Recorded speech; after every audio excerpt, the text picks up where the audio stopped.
But maybe that was the first time I was so explicitly on the bridge. I had to work for so long to get myself on the bridge, to claim you and go, hey, I'm on the bridge, come and meet me.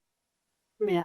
What's coming up as you remember those early conversations, or maybe particularly that Saturday? That was a real tense day. Yeah, I think what's coming up is the intensity of it. That I can't say that was the most intense conversation I've ever had, because God, we've had tons of intense conversations, but it was the most intense conversation I've ever had with you, that I felt that what you were saying was true. And I was left without fight. I was left without, I can't actually argue. God, I want to argue. I have so much that I want to say, but I can't. It was disarming. I think disarming is the word that comes to mind. It's like, it was brutal, excruciatingly painful, but disarming, as in it was the start of a process. And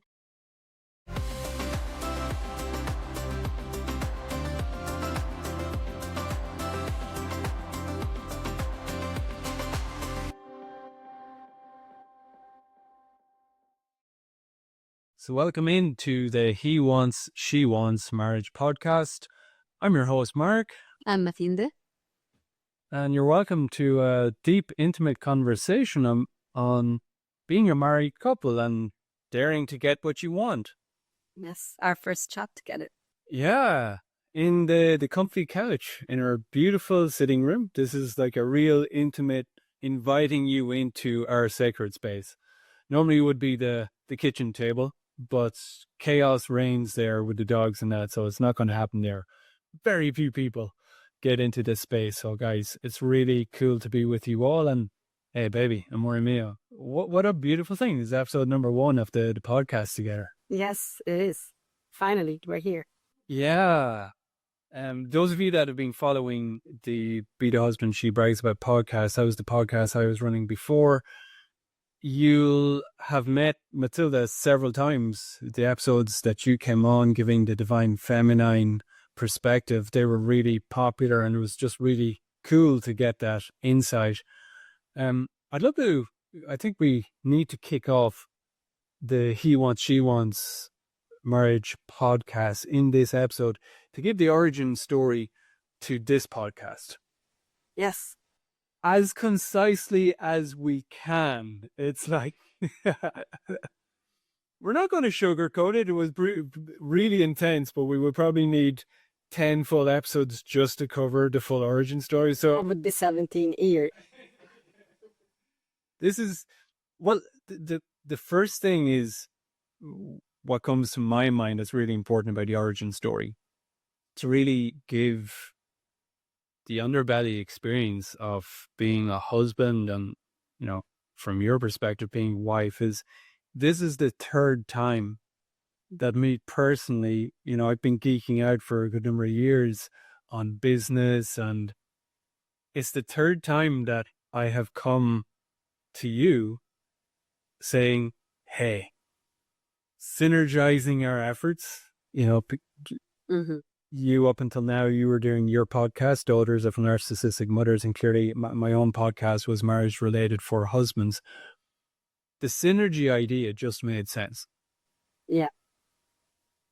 But the first twice, what happened the first twice? I'm curious to bring you in. What happened the first twice from your inner world perspective? I can't even remember the first time that we decided to do this, that we thought we could do this together. As in, I probably was that dissociated through the process that I actually am like, 3 times? I thought that was only 2. So I can't even remember that time. But I do remember the other time when I was about to begin Daughters of Narcissistic Mothers podcast. I had kind of like the branding kind of done. And we sort of thought, maybe we could actually do relationship and marriage and work together. And I think we got as far as getting a little bit of backbone. And then it was like, no, you know what? I'm doing me. You're doing you, because I wanted it all pink. You wanted it all black and white. And I wanted flowers and you wanted Zen. And it was like, I'm going to kill you. No, it's not going to happen.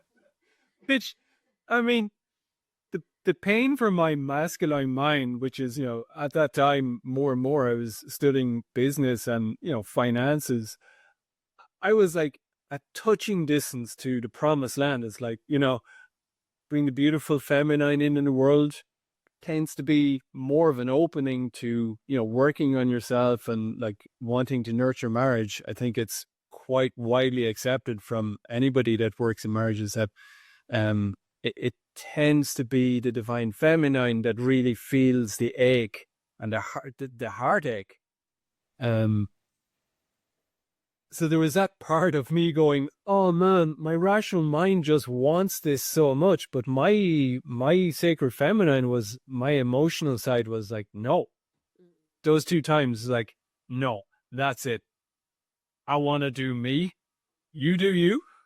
You do the whole narcissistic mother wounds. That'll be good. It makes sense. I'm staying with the guys.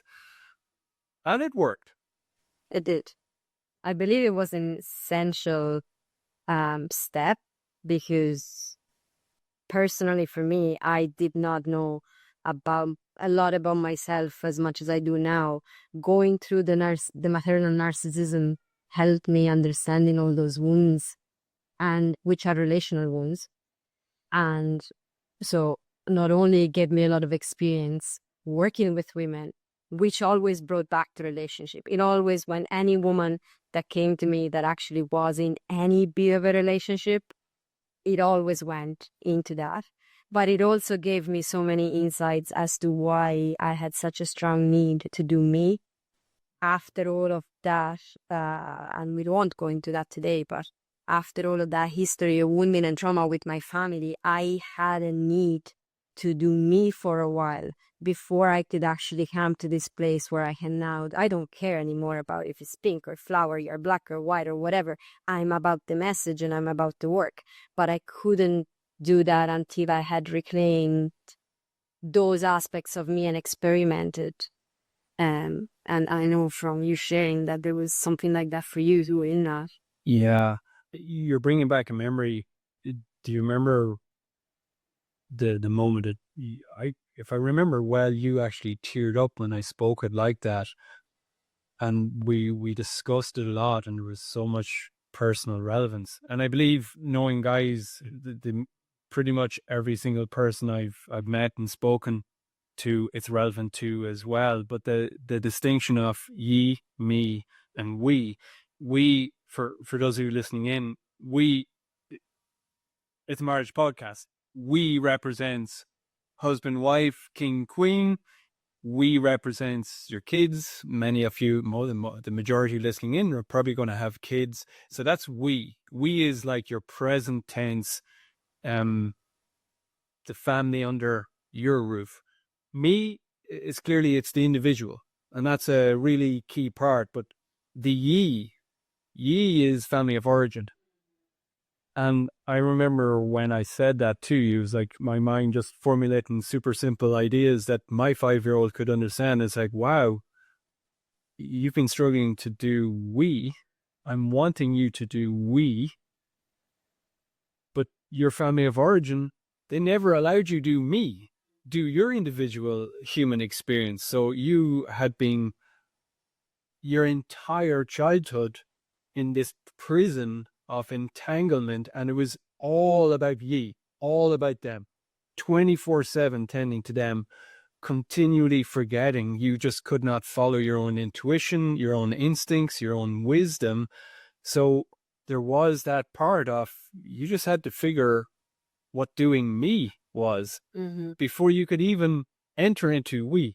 Yes, yeah. And it's not just a childhood, actually. When we reflected on it, and I remember that moment you said that, it was my entire life. Like, literally, I only recently stopped doing ye and went through that phase of, okay, now I need to know in my business was actually called Women Reclaiming Their Fullness, because it was about my story of me reclaiming myself. So that part of me was essential. And now I'm like, yeah, it's sweet. Yeah. And it's feeling good. It's feeling so good. So attempt number 3, it's working. We're here. So it's working so far. It's working, and I must say it's feeling so good. I'm so proud of both of us individually and collectively. The last number of months, like, it's been really freaking intense. Really intense.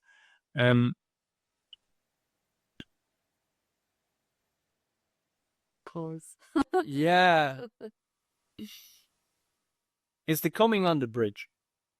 I think there's that coming on the bridge metaphor. I've used it in the podcast and introduce people that are listening in first. The on the bridge is this idea that there's the me part of us, that individual, you understand your entire human experience from internally within your own nervous system. That is like having a fortress one side of a river. So there's a river. And in the metaphor I've been using for quite some time, that I think every guy that I spoke it to, they could really resonate and understand it immediately as a metaphor. The river is the river of heartbreak. It's the icy cold waters. And if you fall in, I mean, it's icy cold. It's horrible. Apart from the Wim Hofers out there. I met one Wim Hofer and he was like, Mark, I actually enjoy falling into icy cold water. It's like, I told him to pee off. So apart from the ice bathers up the world, and there's a growing number, nobody wants to fall into the icy cold waters of heartbreak. The bridge goes over that river, and one side of the river there is the divine feminine, there's wife, and you have, well, I call it the fortress, my side. What's the feminine side? I've used this with a bunch of guys. We talk about fortress. I think I've used the feminine as that. I have to think of It's like the garden, or And I don't know. I think I'd want a pretty badass fortress as well, to be honest. okay, With a few flowers. okay. So But yeah, badass fortress, a couple of begonias outside. I think so. Maybe a dragon in it for good measure. Fortress painted pink. What color? Or maybe, yeah. Okay. Yeah. A big, luminous pink fortress. Yeah, standard medieval sort of affair. Okay, well, your side is the pink, glittery, threatening-looking fortress with the begonias, and my side, it's black, it's dark, it's heavy, it's medieval, it's frightening because it's like Okay. shadow work, masculine. So there's a fortress either side of the river. When we're feeling threatened in deep, intimate relating, we tend to retreat to our own fortress. I'm sorry, I'm laughing because I'm thinking, don't ask me to come to your place. Like, I ain't coming after you described it. I'm like, I'm not staying over. Like, But, sorry, I just couldn't, that okay, Marta. Let me stay on track. You're doing the divine feminine. You're trying to distract masculine from his simple metaphor that is taking way too long. Okay. You've got the river, you've got the bridge. When classically in conflict, in marriage and intimate relating, we retreat to our fortress. We retreat to the defensive strategies. And even if you actually are going after the person, maybe somebody's stonewalling and you run to them, you're actually retreating internally into your own fortress, because you're retreating to the coping strategies, the defensive strategies that were formed in childhood predominantly, and maybe some secondary trauma thereafter. So there's the fortress either side of the river. The practice is to meet on the bridge. Meeting on the bridge is this energetic practice of intentionally being there. And you can only go there when you're willing to be vulnerable.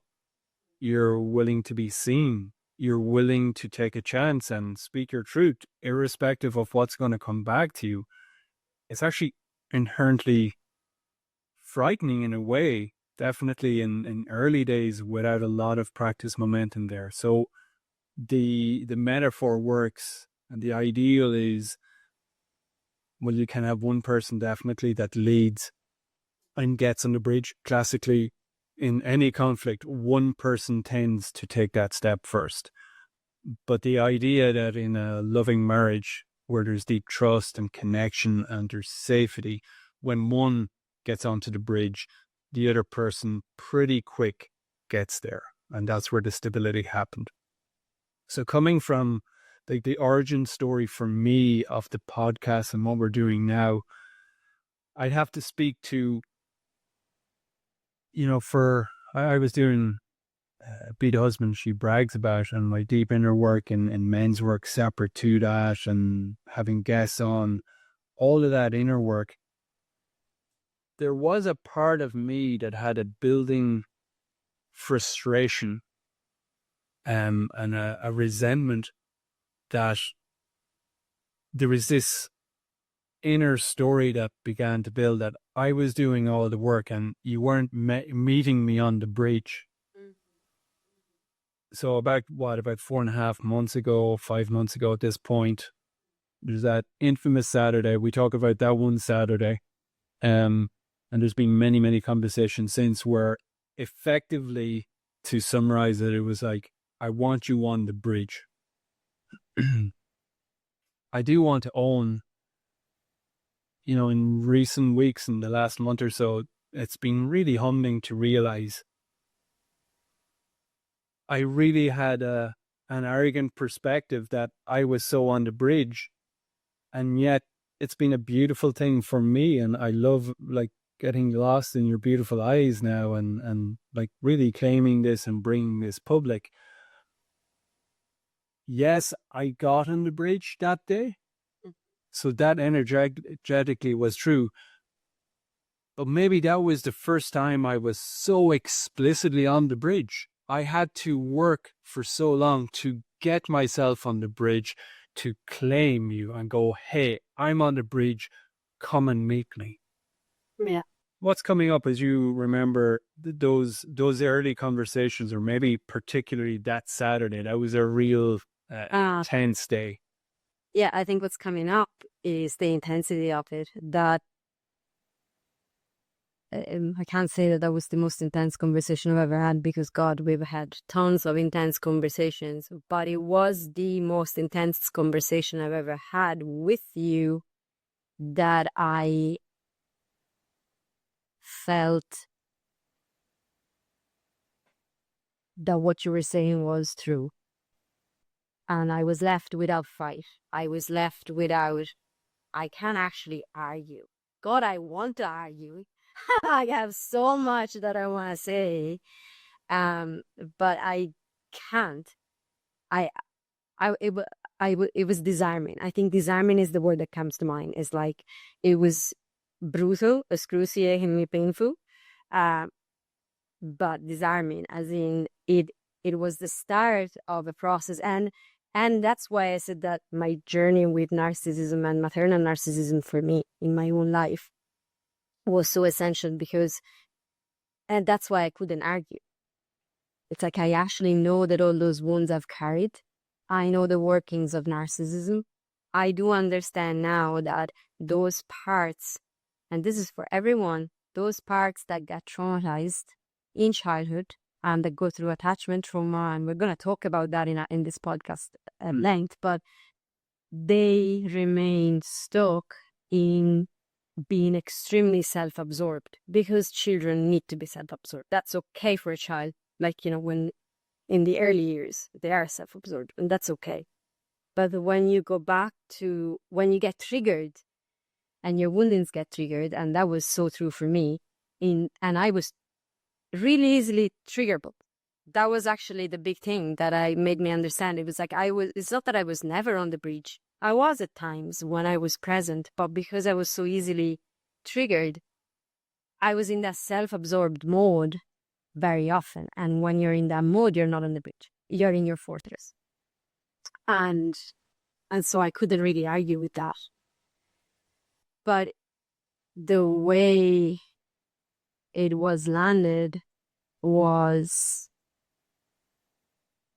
it was such a contradiction for me, because having, and we're gonna talk again about that, but like having abandonment wounds, and my entire thing has always been in relationship to just like, I need reassurance that you're not gonna leave me. I need your reassurance that you're gonna be with me.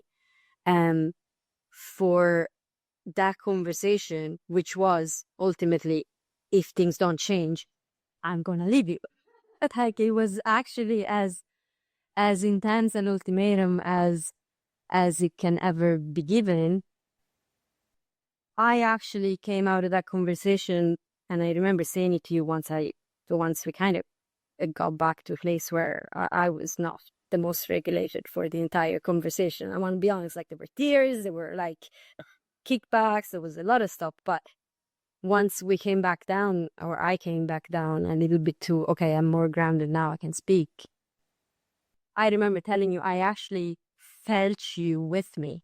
And it sounds crazy. So that being on the bridge, that feeling you actually wanting, I think in the honesty and in the directness, what came through for me was you actually want this to work. It's not just, you're not just being a nice guy. You're not just giving me a version of the facts. You're not telling me what I want to hear. You're not backing off, which is really, it generates a lot of trust.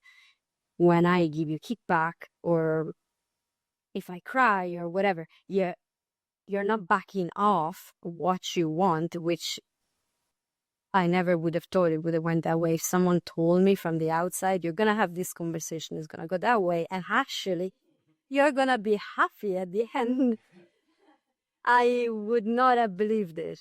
But yeah, I think that was the thing.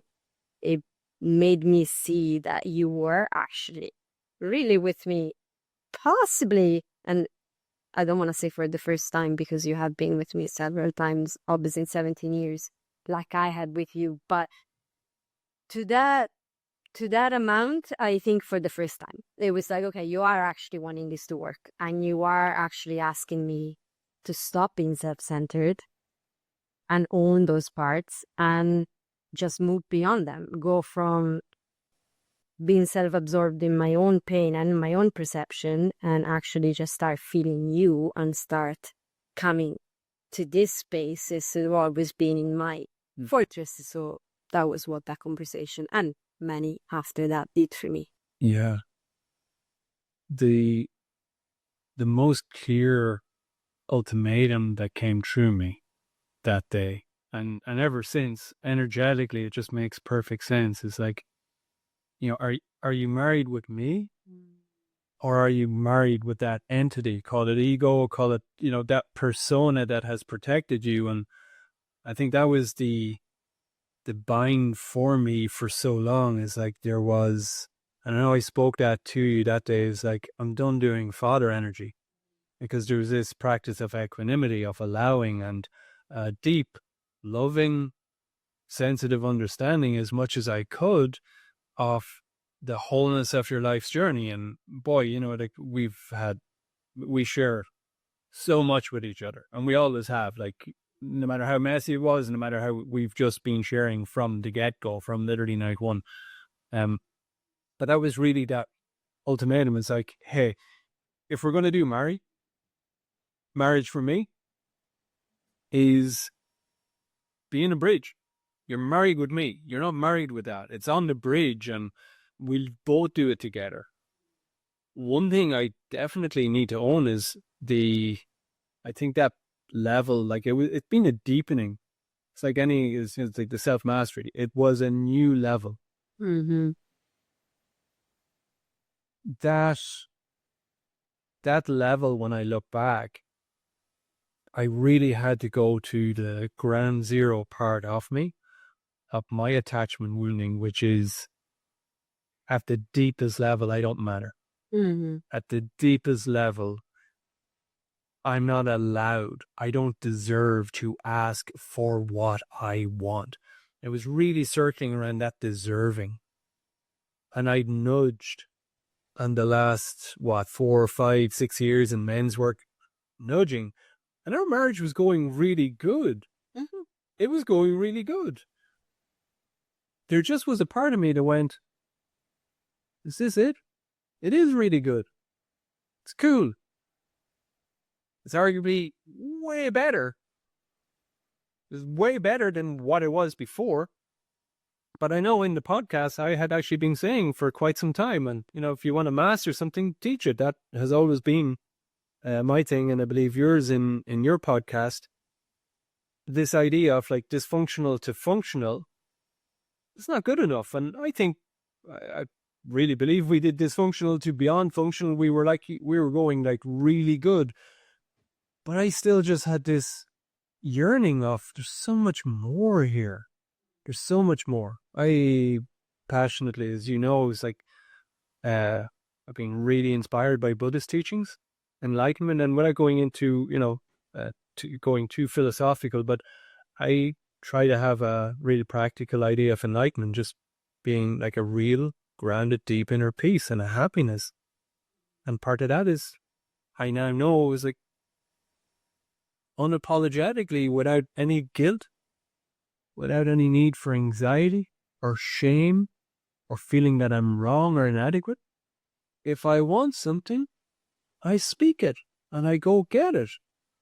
So that was quite the process for me to get to that level. I can even feel my hand going, my heart and tummy is like that was the most explicitly vulnerable I'd gotten with you.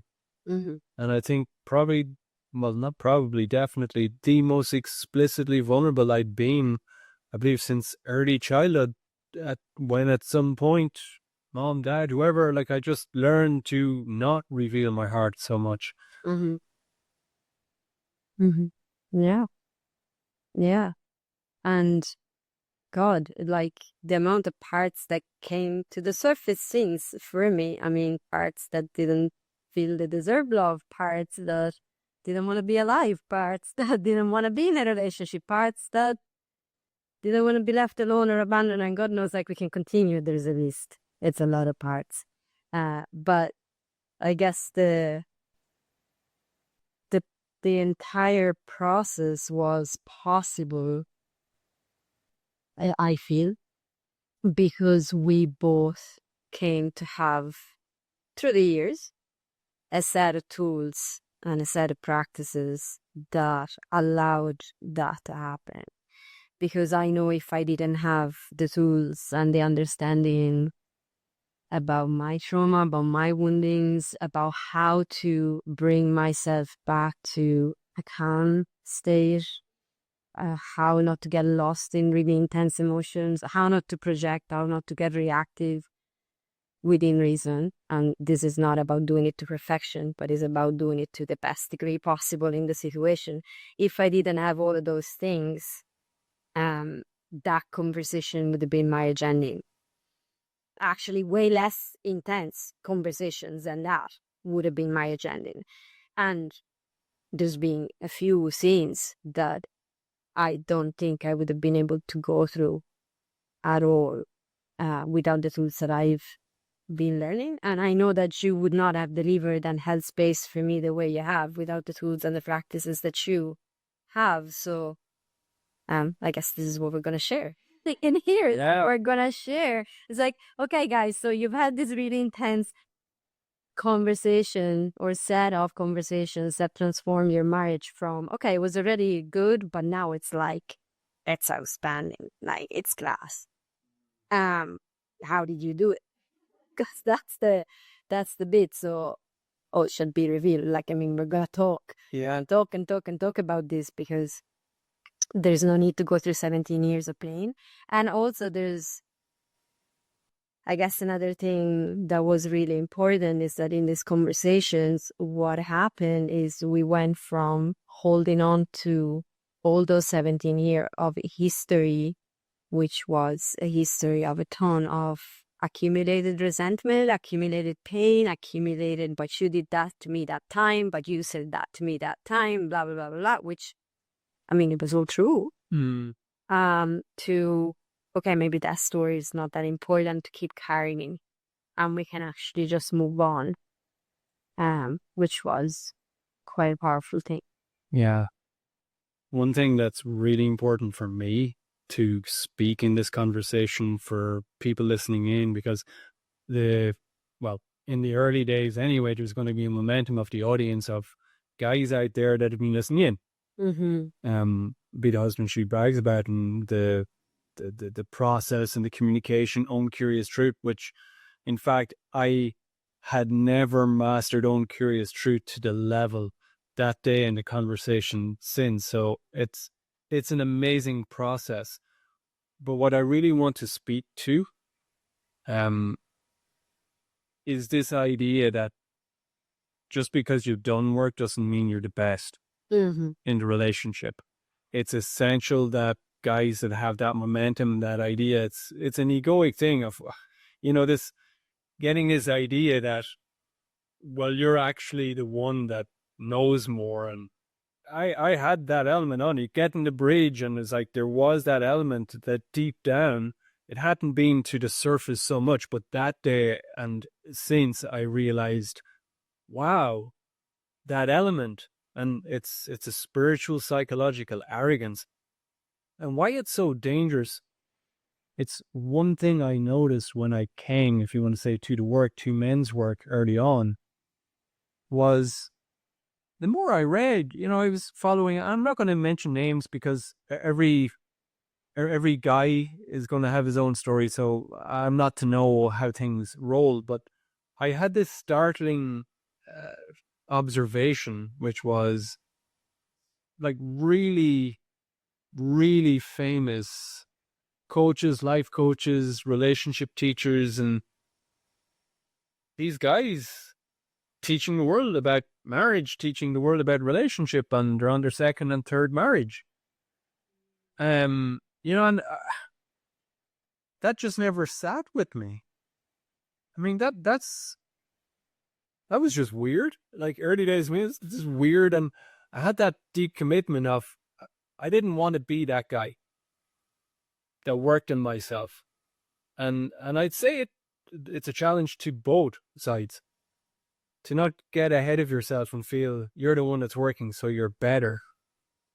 That's you doing what's the beautiful thing for your relationship. And it's like if you build a head of steam that you're like better and the other person is worse, and you put them down, that's not going to be, you can't invite somebody onto the bridge if you have this essence of I'm good and you're not doing.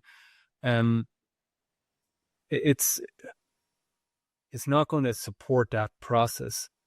So yeah, I just want to build in the approach here that safety, that marriage unit, whatever those vows are, I passionately believe it's ego forgets vows, ego forgets, makes it personal. I talk cognitive distortions. We have all of these ways that we tell a really great story. I think the main cognitive distortion that comes to me now, it's the what I have called the complex hero, simple fool. I was calling another word just when I was talking with guys, but it's like we have to go because we'd be talking. It works both ways. But the complex hero and the simple fool, it's just like one person who's doing the work is this complex person that is doing all this effort, and it's a real ingride. You really big up your own ego in an out of proportion way of who you think you are, so complex, and what you've put up with and all the efforts that you're doing your side, and here's this person the other side that is just as simple, and add in the flowery language. It's that for me is one of the Achilles heels of my psyche. I really have to mind myself in that persona. So I'll let you know. I know you do.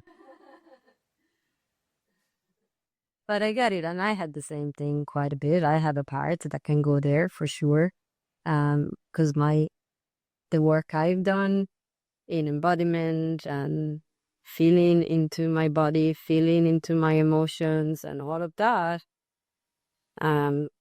it's wonderful work. And like as well as the work you've done is wonderful work. This is not to take from the power of the practices and the work, but it's like there's a part of me that can go, well, you can't feel shit. So if I'm feeling a certain thing, well, then it must be true. And that's not completely untrue. Like, we're going to go into that. Like, there can be a tapping into feeling and noticing things, but we can't forget that we have filters. So all my woundings and all my trauma were and are, because those parts can still be triggered where I'm not perfect. And they're filters. So we were doing practice just yesterday, and I'm like, you were looking at me with what you said was like love and adoration. My filters were perceiving you being angry at me. How screwed up is that? And that is literally the filter. So I could say that I am feeling it to my body and my emotion, and I'm feeling that you're upset with me, and start projecting a whole bunch of stuff. But actually, if I check in with you and get curious, and that's what you mentioned, the only curious truth, but it was completely different what was happening.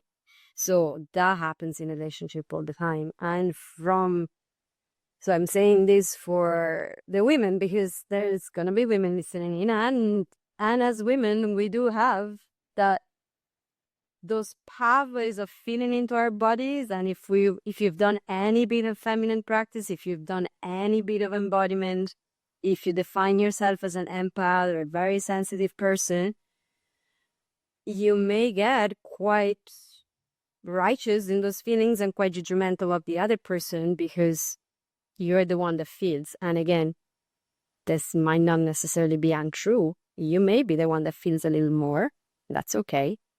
But there's always another person in their experience. And so if we can bring it back to keep it safe for both through practices and through tools, then we can remember that we're both working for the same marriage.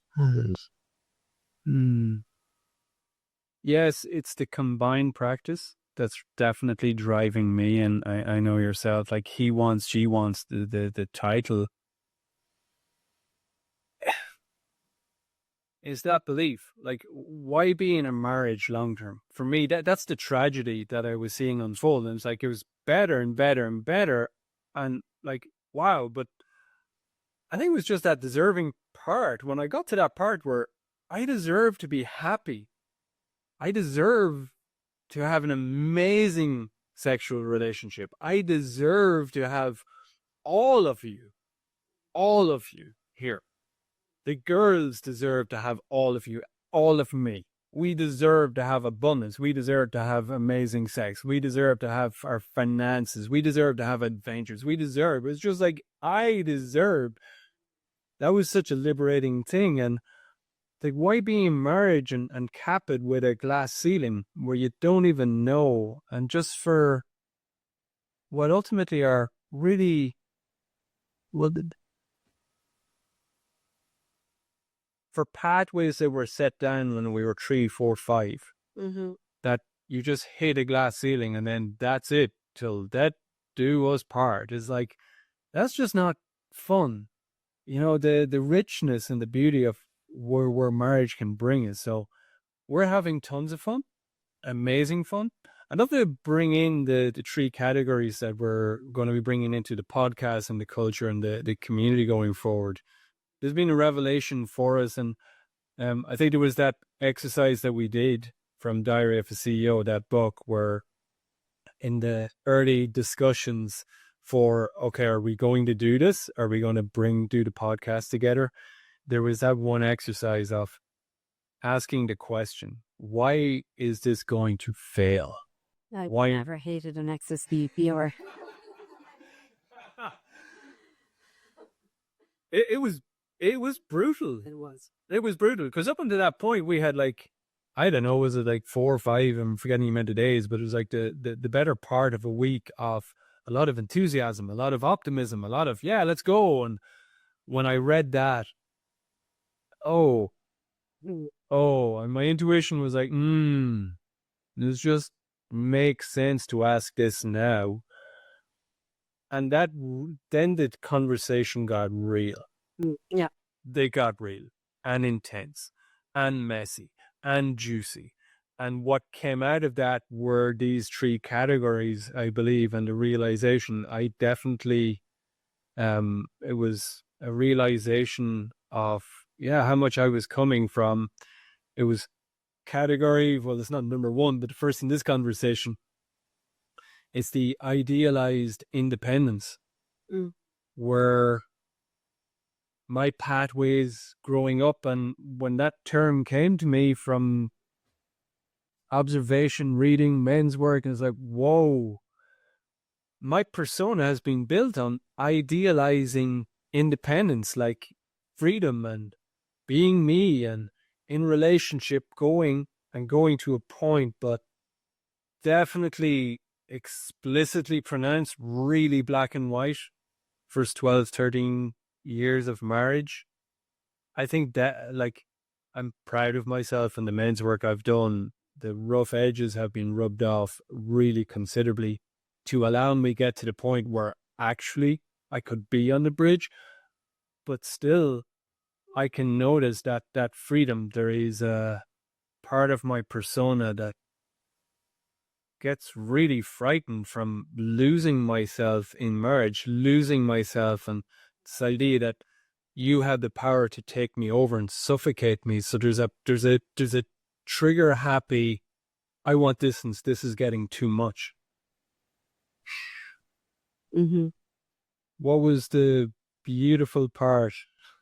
Yeah, because so that was dreadful dependency was what we realized was my more than categories are like a relating blueprint. Like they're the way you're relating. There's like you're either and of course coming from attachment trauma, coming from having had, which we sort of in this society 99% of people have to a degree. And very often it's pre-verbal. It's like you're just a baby. You don't even know that you've had it. Even if your childhood seems great, there's been things that have happened, and we'll go into that. But yours was idolizing independence. Mine was dreadful dependency, which means that I would be constantly, and it's still, parts of me still do that. I have to be aware of it, and sometimes I don't even catch them. They're there. And constantly check for signs that you are going to stay with me, that that you're not going to leave me. That is like, is this you're not going anywhere. I just need to reach and make sure you're here. You're creeping me out, Krishini. You're creeping me out. Exactly. That's it. So I'm like, just make sure you stay here while you're like, oh God, I want to be as far away from you as possible. So after we realized this, we were like, how did we even survive 17 It's a gosh, like it's a miracle. Yeah. So we then came to what actually is what marriage is about for us and what we're going to teach. Do you want to introduce that juicy term to the world, because that just has nailed it for us? Yes, and I remember when you said that, I actually cried. It was like, oh my God, that's just it. It's what I've always wanted. And it was like, he wants, she wants. We both actually always wanted this thing that we didn't know how to get to. From where we were coming from, this seemed like an impossibility. I remember saying to you, that sounds like unicorns and fairies, like they're more likely to exist than these things. So it's devotional dependency. So it's not anymore like the high horse of independent freedom and the individual that wants to remain completely individualized and separated. And it's not about just being completely like scared to just lose sight of you even for like a minute. but it has this element of there is actually a dependency. Why? Because you're in relationship, you're married together. So there's going to be, I mean, I have your back, you have my back. I give you my heart to hold safe, and you give me your heart to hold safe. This is really sacred. So there is a dependency, but it comes from devotion. So it doesn't come from fears anymore and from those patterns, but from devotion, which is a completely different pathway. What are you going to say to that? Yeah, I feel that term for me when it came, and that instant resonance within you is like spiritual. There was, and spirituality, I like just the ignorant man that I am, the simple-minded dude that I am. I just like it. Like I can get it when my 5-year-old inside can get it. And I liked a definition, I forget from which author I heard of it along the way, is that spirituality is just not taking anything personal. And like, even saying that, wow, what freedom to be devotionally dependent, going, I am devotionally surrendering all of myself into your arms. Mm. And I had, there's tears at the back of my eyes, like looking in your eyes, saying that.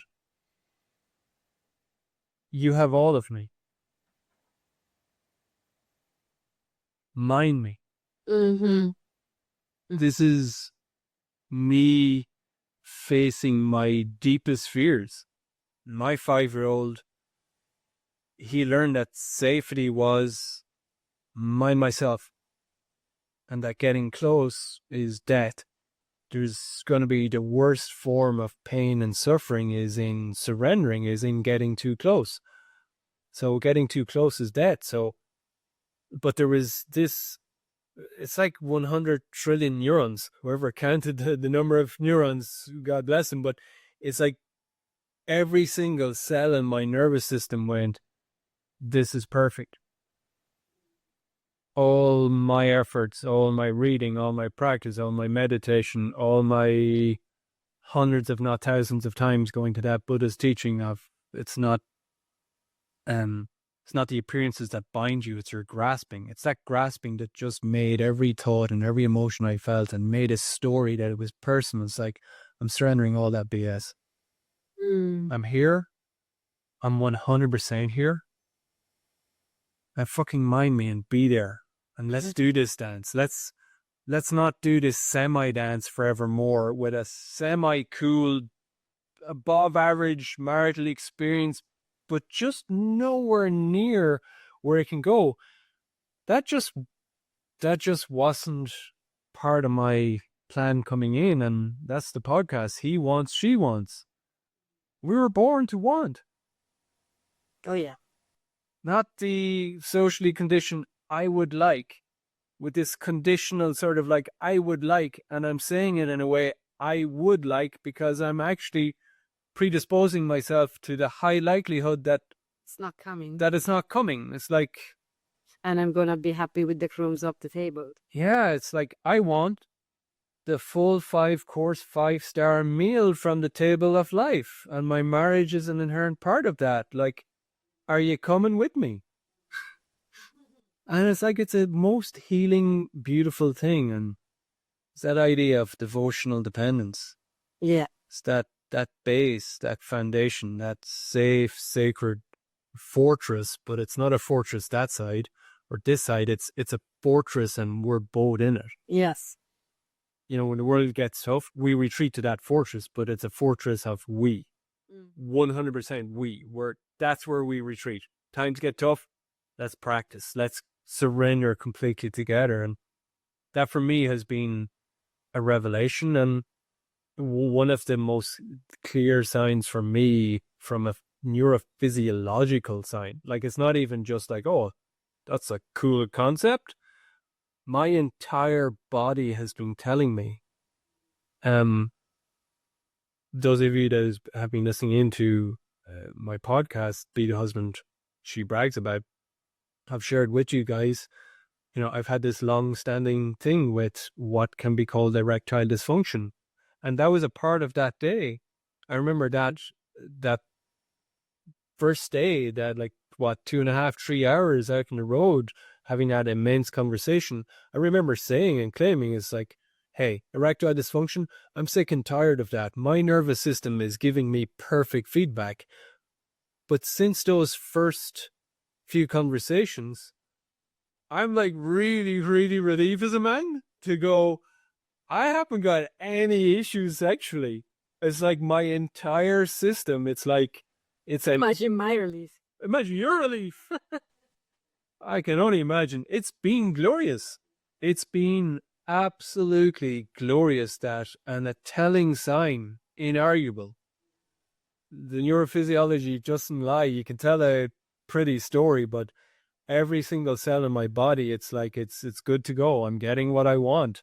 I'm like, my sexual center is like within a nanosecond its own. And that comes from years of thinking, from shadow work, it must be sexual shame. And yeah, there were pathways, and it must be testosterone levels. And it's like, it was none of that. Mm-hmm. It was just... Our body tells us, the body doesn't lie. It's an amazing ally that tells us, gives us information all the time. And the wonderful thing is that, well, I guess what we want to bring is that you can achieve all of that. You can get what you want in your current marriage. In most cases, we're not saying that every single marriage, but I'm looking back at a family of people. I have more divorces in my family. I think it's a record. Every single couple in my family has divorced multiple times. So, and knowing what I know now and what we know, it's like looking at it, actually, they didn't need to do that. And this doesn't mean that you stay together through whatever and you take whatever shit. It's actually, though, with practices and tweaks and changing the way you relate from this devotional dependency place, you can really achieve what you want. It's not anymore like I have had, and I know you have had, plenty of times in our life together where I was like, well, I'm just settling for this. Nothing better is going to come out of this. This is it. I'm stuck here. Make the most of it. Yeah, exactly. Those weren't good comments. But to say that what I'm speaking to now is not that. I actually didn't think this was possible. What I'm speaking to now, it's like, wow, this is what I've always wanted. It's literally what I dreamt about as a young girl. Like, why? What I read in books and went, oh, I want that. I want a man like that. Like, and we joke about it. But that is what I feel I have now. And I haven't changed partner.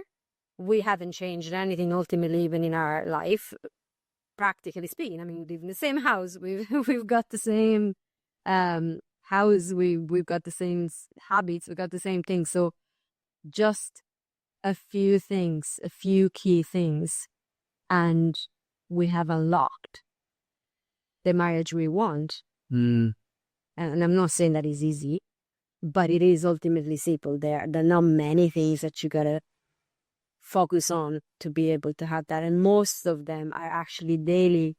They're small enough daily things that make a huge difference and have a huge impact. Yeah. One thing that I find, again, I bring the nerd in me brings it back to neurophysiology. Like you can't fake that with shadow work. You can't fake it. And it's like, you can go to talk therapy, you do mantras, and you do cool stuff. And hey, I've done a lot of self-suggested stuff, and it has been important. But if the sexual awakening in my neurophysiology, like my entire sexual center going, hey, within a nanosecond, it's alive and well and kicking and ready for action in such a beautiful way, and it's in a whole life libido.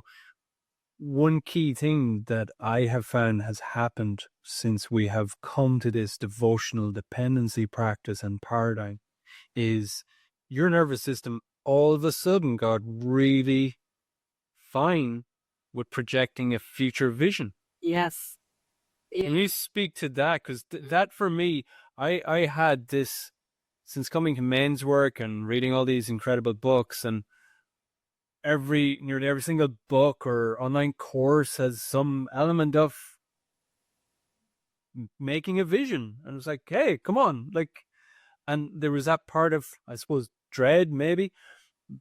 But since we've come to this, you're like, yeah, let's do this. Let's do this epic 5-star, 5-course meal version of a vision. Let's do the magnificent camper van. I remember speaking, I think it was those pathways, speaking these cool ideas that was coming through me, because my sexual center libido was like, yeah, let's go.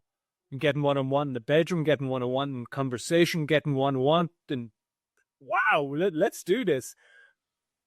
There was this part of, the old pathways of touching base with you. This, I want to get a camper van. It's going to be a brand new camper van. It could be 120,000. And you were like, yeah, cool. Show me. Wow. And you were immediately on for that. That was an amazing thing for me to witness in you. Well, that could be about 10 episodes, I think, on that. But just to give like a short version of it, I feel that, and if you are actually coming to this podcast after having listened to Daughters of Narcissistic Mothers, you do know I say that. I was trying to get to Friday. Don't ask me to do a 1-month vision board 1 year. 10. I remember you coming to me, where do you want to be in 10 years? I'm like, alive, I hope. That's about the answer I can give you. Surrender was essential. Being able to surrender is an essential aspect of being able to receive a vision. And that's a very feminine perspective. And by feminine, I don't say only for women. It can work for men, but it's a very feminine perspective to being able to open to receive the future and feel safe in, because when you're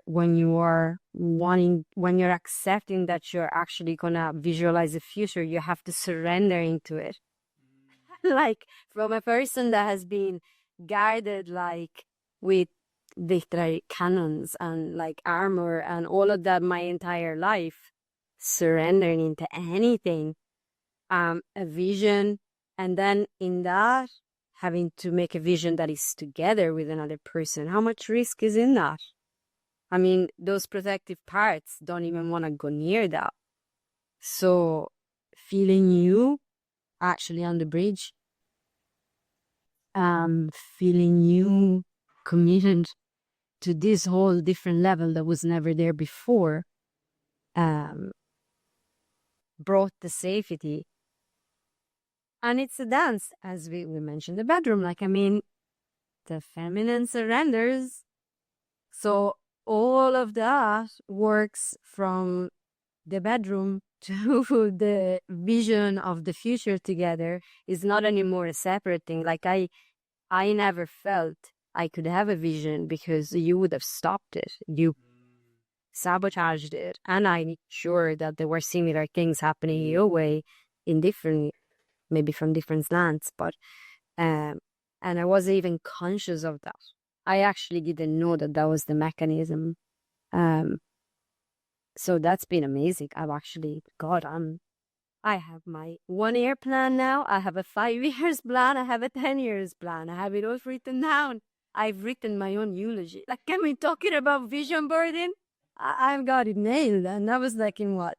Just a couple of months. It has unlocked the world. I didn't think I was ever going to be able to do that. I actually really didn't. Wow. And has unlocked the world. It's it. Yeah. The world that I want, that you want, that we want. I'm feeling love for you, for life.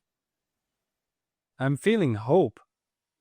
Hope like never before. And it's interesting that the two topics that came up there were transitioning coming into landing. It was like it's on a tsunami with you. Surfing is always so much fun. You're talking forever. My belly is telling me I need to, like, we need to stop recording, or the microphone is going to get like the grumbles in my tummy. Episode number 1 we did so good with all the tech, with first setup, man. But those 2 topics that came up spontaneously are so perfect. I think they're symbolic of so much of what's going to be coming true here, because it's like my side, there was that sexual energy, and it's to give it that more holistic sense of sexual energy. Yes, there's the bedroom and that is sacred, but it's that libido, a libido for life. And it can be such a topic. I know for me and for yourself, and hey, out there, like, just our sexuality has been so shamed in this profanity sick society. But I believe he wants, she wants going forward. It's that libido for life. It's that sexual energy of, want what you want. You're allowed. You deserve it. You know, and that coming alive is a libido for life of, hey, let's go into tomorrow. What adventures can I have with you? What adventures do we want to go on in our separate ways? You know, like, and that's sacred too. What do we want to do with the girls? And I just want to invite people into that. Is that essence of radical hope that this profoundly sick society took from us. It's like Tony Robbins talks about he calls it a silly metaphor. I think it's really apt. It's like, you know, he went to the circus with his family and he saw this big, massive, fully grown elephant, and it's there, you know, tied with this rope to a stake in the ground. And any rational person could go, what elephant can just like take his head back and he or she is gone. But Tony was making the point, is like, yeah, but it's conditioned when it's a teeny tiny elephant. And I know you're into horses. There's horrible ways in the past that how horses have been done, where the old way was breaking horses, where you tie the elephant, you tie the horse, and it fights and it fights and it fights, and at some point it realizes It's it up. there's no point. It's the, what's that word? Automatic Obedience. from Automatic obedience from, it's a part of trauma. Like when you're traumatized, and in your childhood or whenever, you actually can get stuck in that automatic obedience. Yes. So I'm feeling really red hot and passionate. I'm done blaming you for being the enemy of my independence. Screw that. Devotional dependency is what I'm here to practice, and it's gorgeous and it's amazing. And hey, we're going at getting what we want. And I suppose that's the invitation to everybody listening in, husband, wife, male, female, whatever, king, queen. It's devotional dependence. The conversation we're going to be having is, you know, we've been tricked into believing that the person across the table is the enemy. We've been tricked into believing that, you know, it's that we're not allowed, and we end up living resentfully ever after, like unhappily ever after together, or hey, you know, I don't know which is worst case, unhappily ever after just out of loyalty, or we separate and we divorce, but you ultimately don't get what you want. That's a tragedy. And what the podcast is going to be about is reclaiming that libido for life of going, hey, come together. Hey, let's stop listening to the old conditioned pathways that says you're the enemy, life is the enemy, I'm a victim. It's like, overcome that and reclaim the libido, reclaim the wants like it's the most natural thing available. The vision that you were saying, that part, set a vision. Mm-hmm. And in doing that, we can make married life like the coolest institution on the planet. It's got such a bad name. I just really want that to be the essence of this podcast. He wants, she wants, and yeah, we get what we want, and we have a lot of fun doing it. Tons of sex along the way as well. Tons of fun, tons of joy. Happily ever after. The only game. Hell yeah. baby, is there anything you'd like to add before we end this episode number 1? It's been awesome to share it with you. I think that's it. We actually, I think we made it longer than we even wanted to. I don't know. I lost complete track of time, so which is a good sign. It was great to start this, to actually have this episode 1 and be here and have this chat. Yeah. Us together, me and you, but with everyone listening in, like that's a chat. We're having a chat together, and that's cool. So I'm looking forward to the next one. Me too. To my beautiful co-hosts, thank you, baby. I love you. And to all of you guys listening in, looking in, depending what platform, thank you. And yeah, thank you for listening in and holding space for this conversation. It's our expectation it has provided deep value for you. You all will take your own nuggets, or hopefully several nuggets, and may those nuggets bring you hope that yes, you can. Looking at that beautiful partner, you've been through troubled times, whatever. It's the intensity of married life, but that you take away radical hope that yes, you are able. It's cliched as, I'm going to call out the curses. It's cliched AF to say it, but with the wounds that Matilda and myself have individually and collectively experienced together, if it's possible for us, it's possible for you all.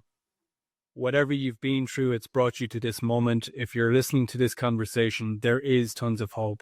And until episode number 2 next week, have a beautiful week and dare to go get what you want in married life. Until next week, enjoy, guys. Bye.